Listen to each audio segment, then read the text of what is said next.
Morning सभी प्यारे बच्चों को नमस्कार। जय हिंद, जय भारत। प्यारे बच्चों, आज के इस सेशन में हम हिंदी शुरू करने जा रहे हैं, जो हरियाणा में सभी प्रकार के एग्ज़ाम्स के लिए काफ़ी इम्पोर्टेंट है। और हिंदी का जो वेटेज रहता है वो लगभग 10 नंबर का रहता है। हमारे साथ जुड़कर आप इस प्लेटफॉर्म के ऊपर 10 नंबर पक्के कर सकते हो। तो मैं स्वागत करती हूँ आप सभी का आपके अपने YouTube platform Priyanka ma'am official के ऊपर। यहाँ पे आज से हमारी हिंदी की स्टार्टिंग हो रही है और हिंदी में हम बिल्कुल बेसिक सा एक टॉपिक है वर्ण विचार, उसको पढ़ेंगे। उससे पहले देखिएगा व्याकरण, हिंदी व्याकरण को हम यहाँ पे पढ़ रहे हैं। तो व्याकरण जो शब्द है इसका अर्थ आपको पता होना चाहिए। व्याकरण शब्द का अर्थ आपको यहाँ पे पता होना चाहिए और उसके साथ ही हम यहाँ से प्रॉपर तरीके से हिंदी की स्टार्टिंग करेंगे। व्याकरण की अगर हम बात करें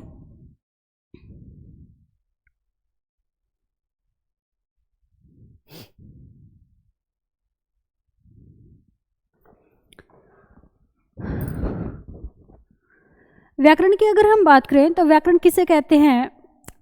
प्यारे बच्चों, व्याकरण वह शास्त्र है जिसके द्वारा हमें भाषा के शुद्ध और अशुद्ध का ज्ञान होता है। शुद्ध और अशुद्ध का ज्ञान कराने वाला शास्त्र ही क्या कहलाता है? व्याकरण कहलाता है। लिखिएगा, व्याकरण वह शास्त्र है, व्याकरण वह शास्त्र है जो हमें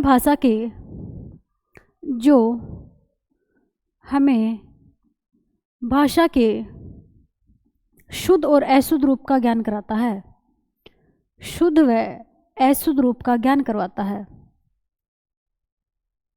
अशुद्ध रूप का ज्ञान कराने वाले शास्त्र को ही व्याकरण कहा जाता है।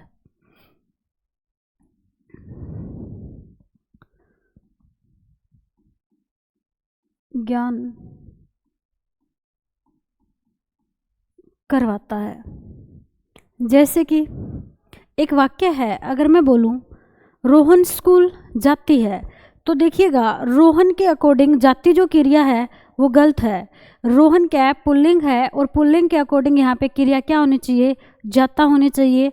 तो ऐसा ही शास्त्र है व्याकरण जो हमें इन चीज़ों का ज्ञान करवाता है कि कर्ता के अनुसार क्रिया स्त्रीलिंग होगी, पुल्लिंग होगी, एकवचन होगी, बहुवचन होगी।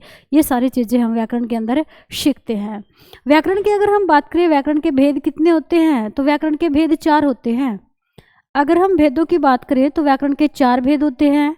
नंबर 1 लिखिएगा, वर्ण विचार। वर्ण विचार, वर्णों के मेल से बनते हैं शब्द, तो हो जाएगा शब्द विचार। शब्द विचार, और शब्दों के संयोग से बनते हैं पद, तो तीसरा हो जाएगा पद विचार। पद विचार, और एक आएगा वाक्य विचार। वाक्य विचार, ये 4 चीज़ें व्याकरण के अंदर हमें पढ़नी हैं, जिनमें हमारी व्याकरण जो है कंप्लीट हो जाती है। आज की क्लास जो हमारी रहेगी वो वर्ण विचार पे रहेगी।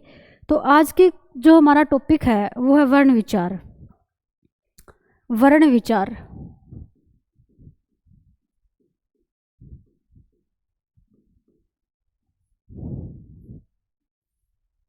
ये हमारे टॉपिक का नाम है। वर्ण विचार में अगर हम बात करें, वर्ण होते क्या है? वर्ण क्या होता है भाई? वर्ण देखिएगा, बिल्कुल सिंपल सी भाषा के अंदर आप इसे जान सकते हो। हमारे मुंह से जो भी ध्वनि निकलती है उस ध्वनि को डिनोट करने के लिए कुछ चिन्ह बना दिए, और उन्हीं चिन्हों को क्या कहा जाता है? उन्हीं चिन्हों को वर्ण कहा जाता है। तो लिखिएगा, मानव मुख से निकली हुई ध्वनि को चिन्हित करने के लिए जो चिन्ह बनाए गए, मानव मुख से निकली ध्वनि के लिए, मानव मुख से निकली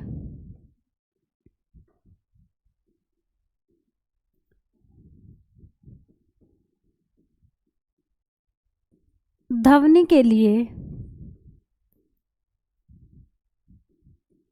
जो चिन्ह बनाए गए, जो चिन्ह बनाए गए, जो चिन्ह बनाए गए उन्हें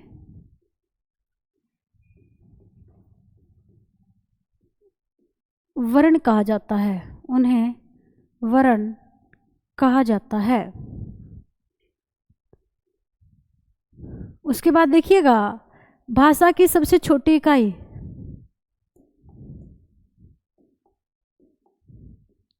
भाषा की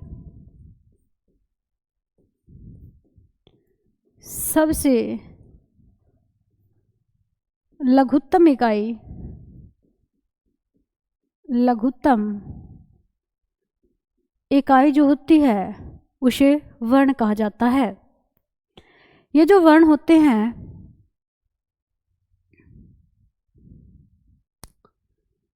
देखिएगा, इसके कितने भेद होते हैं। वर्ण के अगर हम भेदों की बात करें तो वर्ण के दो भेद होते हैं, एक होता है स्वर और एक होता है व्यंजन। एक स्वर और एक व्यंजन। हिंदी वर्णमाला के अंदर स्वरों की कुल संख्या 11 है और व्यंजनों की कुल संख्या जो है वो 39 है। आप 33 पढ़ोगे, लेकिन इसके अंदर 4 संयुक्त व्यंजन भी आते हैं तो टोटल हो जाती है 39। ठीक है, वैसे हमने 33 ही पढ़ रहे हैं। आगे देखिएगा, एक एक करके पढ़ते हैं। सबसे पहले स्वर। स्वर की अगर हम बात करें, स्वर क्या होते हैं? स्वर वे वर्ण होते हैं, स्वर वे वर्ण होते हैं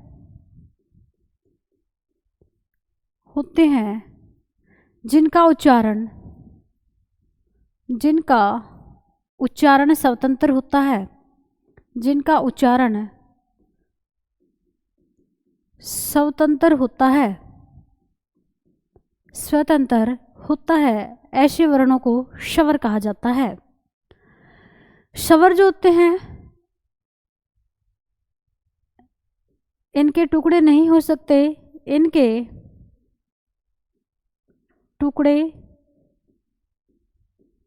नहीं हो सकते।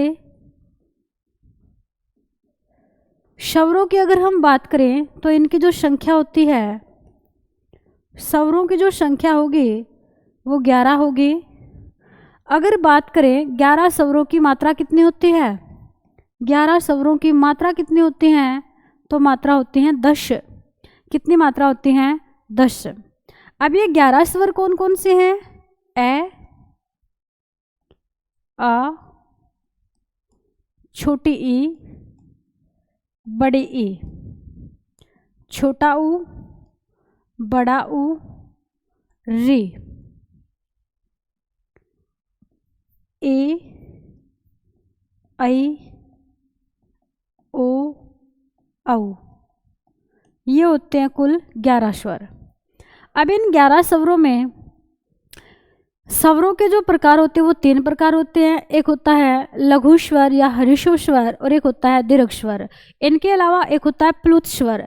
प्लुत स्वर जो होता है उसका जो प्रयोग है वो हिंदी के अंदर नहीं होता, प्लुत स्वरों का प्रयोग संस्कृत भाषा के अंदर होता है। अगर हम बात करें स्वर के प्रकार, स्वर के प्रकार, स्वर के प्रकार, तो स्वर के 3 प्रकार होते हैं। एक होगा हर्षो स्वर, हर्षो स्वर जिसको लघु स्वर भी बोलते हैं। दूसरा होता है दीर्घ स्वर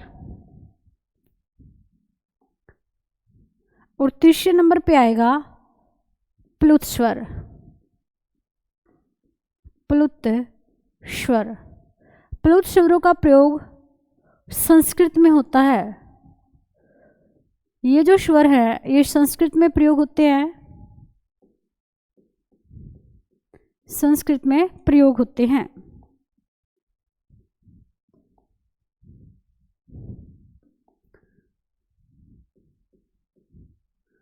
इनमें से देखिएगा हर्षो स्वरों की संख्या कितनी है और दीर्घ स्वरों की संख्या कितनी है, ये भी पेपर में आता है।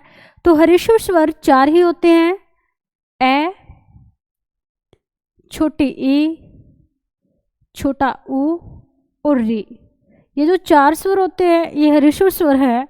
दीर्घ स्वर, दीर्घ यानी कि बड़े, बड़े कौन कौन से हो जाएंगे? आ, ई, उ, ए, ऐ, ओ, औ। ये हैं भाई दीर्घ स्वर। अगर हम बात करें इनकी संख्या की, तो ह्रस्व स्वरों की संख्या कितनी है? ह्रस्व की जो संख्या है वो 4 है। दीर्घ की संख्या कितनी है? 7 है। दीर्घ स्वर जो होते हैं ना, वो किसी न किसी ह्रस्व स्वर के मेल से ही बनते हैं, यानी कि इनका जो उच्चारण है वो क्या होगा? लंबा होगा। इनके उच्चारण में ह्रस्व स्वरों की तुलना में दुगना समय लगेगा। अगर हम इनके डेफिनेशन की बात करें, सबसे पहले ह्रस्व स्वर। ह्रस्व स्वर क्या होते हैं भाई? जिन स्वरों के उच्चारण में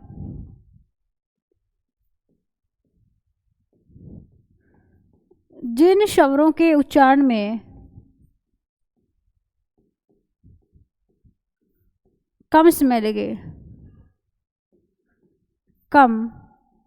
लगे, जिन स्वरों के उच्चारण में कम समय लगे उसे कहा जाता है ह्रस्व स्वर। कौन कौन से हैं? ए, छोटे वाली ई, छोटे वाला उ और री। संख्या कितनी है इनकी? तो इनकी संख्या है 4। उसके बाद देखिएगा दीर्घ स्वर कौन से होते हैं?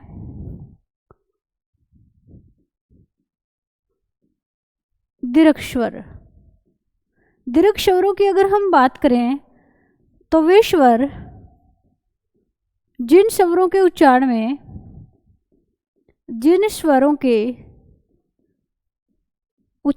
में ह्रस्व से दुगना समय लगे, ह्रस्व से 2 गुना समय लगे, 2 गुना समय लगे, उसे कहा जाता है दीर्घ स्वर। अगर हम बात करें इनकी संख्या, तो दीर्घ स्वरों की कुल संख्या 7 है। कौन कौन से दीर्घ स्वर? आ, ई, उ, ए, ऐ, ओ, औ, ओ और औ। ये होते हैं हमारे दीर्घ स्वर। प्लुत स्वर कौन से होते हैं? प्लुत स्वर। प्लुत स्वर जिन स्वरों के उच्चारण में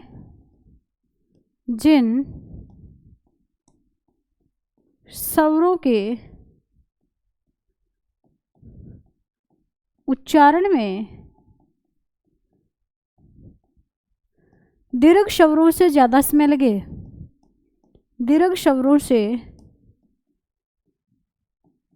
ज़्यादा समय लगे उन्हें कहा जाता है प्लुत स्वर। प्लुत स्वरों का प्रयोग, तो इनका प्रयोग होता है प्यारे बच्चों संस्कृत भाषा में। संस्कृत में इनका प्रयोग होता है। फॉर एग्जाम्पल जैसे ओम, ओम जो होता है ना, इसका उच्चारण लंबा होता है, इसलिए प्लुत स्वर है। उसके बाद देखिएगा कुछ ना ऐसे स्वर होते हैं जो 2 अलग अलग स्वरों के मेल से मिलके बने होते हैं, तो उनको कहा जाता है संयुक्त स्वर। क्या कहा जाएगा उनको? संयुक्त स्वर। कौन कौन से स्वरों को संयुक्त स्वर कहा जाता है? कौन कौन से स्वरों को संयुक्त स्वर कहा जाता है? तो ध्यान रखिएगा हमारे पास 4 स्वर ऐसे हैं, ए, ऐ, ओ, औ। ये 4 स्वर ऐसे हैं जिनका मेल जो है अलग अलग स्वरों के मेल से बना है। देखिएगा जो ए है ये किस किस के मेल से बनता है? जब ए आ के साथ ए मिल जाए तो क्या बनेगा? उससे ए स्वर का निर्माण होता है। और जब ए आ के साथ ए आ के साथ ए मिल जाता है तो उससे ऐ बन जाता है। ऐसे ही जब ए आ स्वर के साथ जब ऊ मिल जाता है तो ऊ के योग से ओ बन जाता है। और जब ए आ स्वर के साथ ओ का योग होता है तो उससे औ बन जाता है। इतना सा आपको याद रखना है। ये सारे क्या है, हमारे संयुक्त स्वर हैं, चारों के चार। संख्या कितनी है संयुक्त स्वरों की? तो इनकी संख्या 4 है। उसके बाद देखिएगा, आपसे पूछेगा उच्चारण। उच्चारण की अगर हम बात करें तो इनका उच्चारण अलग अलग स्थान से होता है। जैसे ए आ का जो उच्चारण होगा ना, वो कहाँ से होगा? वो कंठ से होता है। तो ये कंठ्य स्वर हैं। क्या है? ए और आ कंठ्य स्वर हैं। ए आ के बाद जैसे ई और बड़े ई, इन दोनों का जो उच्चारण होगा वो तालुष्य होगा, तालुष्य। उसके बाद ऊ और ऊ, इन दोनों का जो उच्चारण होगा वो ओष्ठ्य है, ओष्ठ्य की हेल्प से होता है। इनके बाद देखिएगा री का जब आप उच्चारण करोगे ना तो जीभ जो है वो मूर्धा के साथ टच होती है, तो ये है मूर्धन्य स्वर। री के बाद देखिएगा 4 हमारे संयुक्त स्वर हैं, जिनमें से ए और ऐ का जो योग है वो ए आ के साथ ए मिलने से होता है। ए आ क्या है? कंठ्य है, और ई क्या है? तालव्य है। तो इनका जो उच्चारण कहलाएगा वो कहलाएगा कंठ तालव्य स्वर है ये। उसके बाद देखिएगा ओ औ। अगर हम बात करें ओ औ का, तो ये जो मिलकर बने हैं किस किस के योग से बने हैं? ए आ प्लस ऊ से मिलकर बने हैं। ए आ का जो उच्चारण होगा वो कंठ होगा और ऊ का ओष्ठ होगा, तो ये है कंठौष्ठ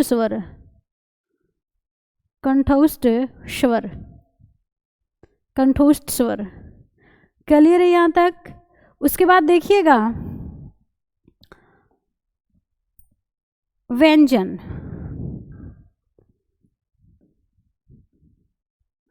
व्यंजन क्या होते हैं? वे वर्ण जिनका उच्चारण स्वरों की सहायता से होता है, जिनका उच्चारण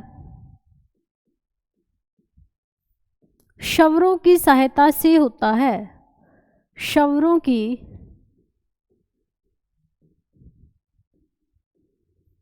सहायता से होता है, उनको कहा जाता है व्यंजन। व्यंजन की अगर हम बात करें, देखिएगा शुद्ध व्यंजन कौन सा होगा? शुद्ध व्यंजन वो व्यंजन होता है जिसके नीचे हलंत मिले, जैसे कै, ख, ग, घ। ये क्या है? ये शुद्ध व्यंजन है क्योंकि इनके नीचे हलंत लगा है। जिसके नीचे हलंत नहीं लगा होता वो क्या होता है? उसके अंदर स्वर का मेल होता है। जैसे अगर मैं लिख दूँ कै को इस प्रकार से, तो ये क्या हो गया? ये हो गया कै प्लस में ए। तो इसके अंदर क्या छिपा है? इसके अंदर स्वर छिपा है, ए स्वर। उसके बाद देखिएगा जो व्यंजन होते हैं ना, इनकी संख्या कितनी होगी?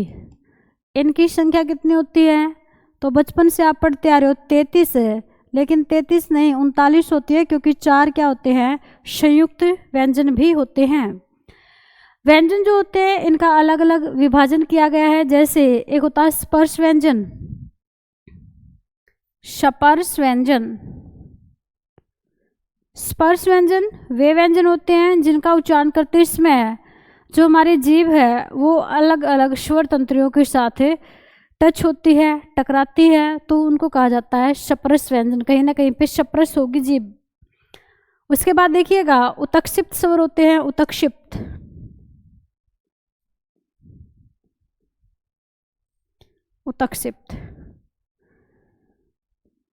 उष्म होते हैं, उष्म व्यंजन, उत्क्षिप्त व्यंजन, स्पर्श व्यंजन, अंतस्थ व्यंजन, अंतस्थ व्यंजन और अंतस्थ के साथ साथ है संयुक्त व्यंजन, संयुक्त व्यंजन। ये अलग अलग प्रकार होते हैं व्यंजनों के। एक एक करके पढ़ेंगे इसमें को। जैसे सबसे पहले स्पर्श व्यंजन, सप्रश व्यंजन। सप्रश व्यंजन की अगर हम बात करें, इनकी कुल संख्या होती है 25। इन 25 स्पर्श व्यंजनों के 5 वर्ग होते हैं। 5 क्या होते हैं इनके वर्ग होते हैं। जैसे एक होता है कैवर्ग, एक होता है चैवर्ग, एक होता है टैवर्ग, एक होता है तैवर्ग और एक होता है पैवर्ग। आप इन 5 वर्गों को एक शब्द से याद रख सकते हो और वो शब्द क्या होगा? कचिट तप। इससे इनका ना सीक्वेंस बन जाएगा। पहले कैवर्ग आएगा, फिर चैवर्ग, फिर टैवर्ग, फिर तैवर्ग और फिर पैवर्ग। अगर हम बात करें कैवर्ग की, कैवर्ग में कौन कौन से वर्ण होते हैं? तो इसके अंदर 5 वर्ण होंगे। कै, ख, ग, घ, अंग। उसके बाद चैवर्ग में च, छ, ज, झ। उसके बाद ज्य, ये होता है ज्य। टैवर्ग में ट, ठ, ड, ढ और एक अण। तैवर्ग में त, थ, द, ध और न। पैवर्ग में प, फ, ब, भ और मैं। ये हो गए टोटल 25। टोटल कितने हो गए? 25। इन 25 का जो पंचम वर्ण है, इन 25 में 5 वर्गों का जो पंचम वर्ण है, इन पंचम वर्ण को कहा जाता है अनुनासिक। ये अनुनासिक वर्ण है। क्या ये अनुनासिक वर्ण है? उसके बाद देखिएगा अगले जो होंगे वो होंगे अंतस्थ। अंतस्थ व्यंजन। अंतस्थ व्यंजनों की संख्या होती है 4। 4 कौन कौन से? य, र, ल और व। इनमें से य और व, इनमें से य और व को अर्धस्वर कहा जाता है। अर्धस्वर, अर्धस्वर, क्योंकि इनके उच्चारण में ना स्वरों से ज़्यादा और व्यंजनों से कम समय लगता है। र, र को कहा जाता है परकंपित, परकंपित व्यंजन, परकंपित व्यंजन। ल, ल को कहा जाता है पार्श्विक व्यंजन, पार्श्विक व्यंजन। तीनों नाम इंपॉर्टेंट हैं। अर्धस्वर कौन कौन से हैं? य और व। परकंपित कौन सा है? र। और ल को क्या कहा जाता है? पार्श्विक। अब इन 25 के अलावा ना 2 होते हैं, अड़ और ढ। ऐसे अड़ और ढ, ये जो होते हैं ना, इनको कहा जाता है उत्क्षिप्त। उत्क्षिप्त व्यंजन, उत्क्षिप्त व्यंजन इनको कहा जाता है। इन्हीं का दूसरा नाम है ताड़नजात, ताड़नजात व्यंजन। और इन्हीं को कहा जाता है गौण व्यंजन। ताड़नजात व्यंजन और एक कहा जाता है इनको गौण व्यंजन। ताड़नजात व्यंजन वे व्यंजन होते हैं जिनका उच्चारण एकदम धड़ाक से होता है, यानी कि जीभ जो है एकदम से झटके के साथ गिरती है, उनको कहा जाता है ताड़नजात, उत्क्षिप्त या फिर गौण व्यंजन। आर्धस्वर वे होते हैं जिनके उच्चारण में स्वरों से ज़्यादा और व्यंजनों से कम समय लगता है। अंत्यस्थ वे होते हैं, अंत्यस्थ कौन से होते हैं भाई? अंत्यस्थ वे होते हैं जिनका उच्चारण करते समय फेफड़ों से निकलने वाली प्राणवायु जो है पूर्ण रूप से बाहर नहीं निकल पाती, उनको बोलते हैं अंत्यस्थ। उसके बाद देखिएगा अगले जो 4 हैं वो है उष्म व्यंजन। उष्म व्यंजन, उष्म व्यंजन वे व्यंजन होते हैं जिनका उच्चारण करते समय मुंह से गर्म प्रकृति की हवा निकलती है। कौन कौन से हैं उष्म व्यंजन? श, श, से और है। ठीक है, अब ये भी अलग अलग उच्चारण है इनका, सभी का उच्चारण हम पढ़ेंगे। ये क्या है? चारों के चारों उष्म है। उष्म के बाद देखिएगा संयुक्त स्वर, संयुक्त स्वर। संयुक्त स्वर की अगर हम बात करें, इनकी संख्या 4 है। 4 कुश, त्रय, ज्ञ और श। ये 4 क्या हमारे पास है? संयुक्त स्वर हैं। संयुक्त का मतलब है कि इन स्वरों का संयुक्त व्यंजन है। संयुक्त व्यंजन, संयुक्त व्यंजन, संयुक्त स्वर 4 हम पढ़ चुके हैं, ए ऐ ओ औ। संयुक्त व्यंजन है भाई, यानी कि इनका जो निर्माण है वो 1.5 व्यंजन से मिलके हुआ है, एक आधा व्यंजन और एक पूरा व्यंजन, इसलिए इनका नाम पड़ा संयुक्त व्यंजन। कुश जो है ये किस किस के मेल से बना है? तो इसके अंदर आधा क प्लस में श है, आधा क और श से मिलके बना है कुश। त्रय की अगर हम बात करें तो ये बना है आधा तय प्लस र के योग से। ज्ञ की अगर हम बात करें तो ये बना है आधा ज्ञ प्लस ज्ञ के मेल से। श की अगर हम बात करें तो ये मिलके बना है आधा श प्लस में र से। तो इनमें देखिएगा जो पहला व्यंजन है, जो पहला वर्ण है वो आधा है और जो दूसरा है वो क्या है? पूरा है। तो कुल 1.5 व्यंजन के मेल से ये बने हैं। ठीक है, तो इसलिए कहा जाता है इनको संयुक्त व्यंजन। अब देखिएगा 2 हमने बीच में अयोगवा छोड़ दी। अयोगवा, अयोगवा, अयोगवा क्या होता है? ऐसे वर्ण जो ना तो पूर्ण तरीके से स्वर हैं और ना ही पूरे तरीके से व्यंजन है, उनको क्या कहा जाएगा? अयोगवा कहा जाएगा।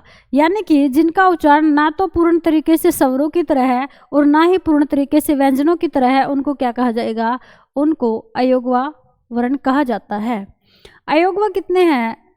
एक तो है अंग और एक क्या है? अ है। एक है अंग और एक है अ है। ये 2 वर्ण ऐसे हैं जिनको कहा जाता है अयोगवा। तो टोटल जो वर्ण हमने पढ़े हिंदी वर्णमाला में, उनकी संख्या कितनी हुई? 52, यानी कि 52। कैसे? देखिएगा एक बार, हमने सबसे पहले स्वर पढ़े। स्वर, स्वरों की संख्या कितनी पढ़ी? 11।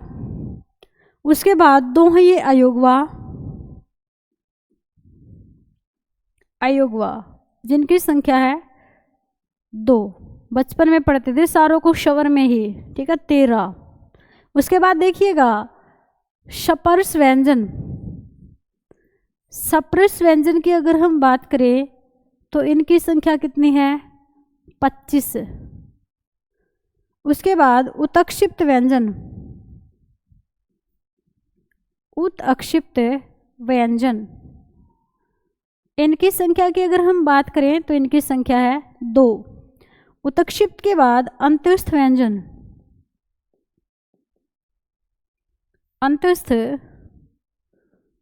व्यंजन, इनकी संख्या है 4। अंत्यस्थ के बाद उष्म व्यंजन, उष्म व्यंजन, इनकी भी संख्या कितनी है? 4। उष्म के बाद संयुक्त व्यंजन, संयुक्त व्यंजन, इनकी भी संख्या कितनी है? 4। इनकी भी संख्या कितनी हो गई? 4 हो गई। ठीक है, जब आप टोटल करोगे ना तो टोटल कितना हो जाएगा, 52 हो जाएगा। कई बार हम बोलते हैं कि स्वरों की व्यंजनों की जो संख्या है वो 33 है। वो 33 इसलिए है क्योंकि संयुक्त व्यंजन जिन 4 अलग अलग व्यंजनों के मेल से बने हैं उनको हमने पहले पढ़ लिया है। जैसे कै को भी पढ़ लिया, श को भी पढ़ लिया, तय को भी पढ़ लिया, रै को भी पढ़ लिया, तो उनको पहले हम काउंट कर चुके हैं। इसलिए कई बार व्यंजनों की जो संख्या वो 33 बोलते हैं। लेकिन कंप्लीट अगर आपसे पूछ ले तो कंप्लीट व्यंजन कितने हो जाते हैं, 39 हो जाते हैं। कंप्लीट कितने होंगे, 39। और ये क्या है, 13, 11 स्वर और 2 अयोगवा, टोटल कितने हो जाएंगे, टोटल 52। हिंदी वर्णमाला में टोटल वर्णों की संख्या कितनी हुई, 52 हो गई। ठीक है, 52। ये सारे के सारे बिल्कुल ही बेसिक पॉइंट हैं। इसके बाद देखिएगा, आपसे पूछा जाएगा सारे के सारे स्वरों व्यंजनों का उच्चारण स्थान, कौन से स्वर का, कौन से व्यंजन का उच्चारण स्थान कहाँ से है, यानी कि कौन से कंठे हैं, कौन से तालव्य हैं, कौन से मूर्धन्य हैं। ऐसे क्वेश्चन भी पेपर के अंदर आते हैं और क्वेश्चन ही वहीं से बनता है। आज की क्लास में जो हमने पढ़ा है वो बिल्कुल बेसिक है। कल की क्लास में हम सारे के सारे वर्णों के उच्चारण स्थान, अयोगवा, अनुस्वार क्या होता है, अनुनासिक क्या होता है, ये सारे के सारे पॉइंट पढ़ेंगे। आज के लिए इतना ही। Thank you, have a nice day.